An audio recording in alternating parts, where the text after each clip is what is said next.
Suhbatdoshimni tanishtirib o'taman. Tibbiyot fanlari bo'yicha falsafa doktori, vertebrolog Maqsudjon Norqulov. Yana bir bor assalomu alaykum, yana bir bor xush kelibsiz. Va bugungi mavzuni biz bejizga tanlamadik, chunki xalq tili bilan aytganda endi grija deymizda, biz churra deb siz mediklar aytishingiz mumkin. Aynan mana shu xastalik, ya'ni grija hozir juda ham ko'payib ketgan. Buning sababi nimada? Avvalambor assalomu alaykum.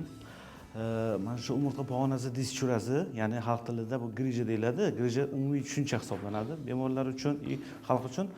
Mana shu grijaning asosiy kelib chiqish sabablari juda ko'p. Juda ko'p. Uning asosiy sabablaridan biri bu og'ir yuklarni noto'g'ri ko'tarish, ya'ni umurtqa pog'onasiga noto'g'ri yuklamalar berish bu asosiy birinchi sabab hisoblanadi. Keyin yana bir sabablardan biri shu umurtqalar aro diskni yaxshi oziqlanmasligi, shu yerda degeneratsiya kelib chiqishi, disklarning yumshab qolishi, elastiklik qobiliyatining yo'qolishi, yana kam harakatlik, mana shu insonlarning kam harakatligi, bel mushaklarining zaiflashishi bu disk churasiga bo'ladigan moyillikni oshirib boradi.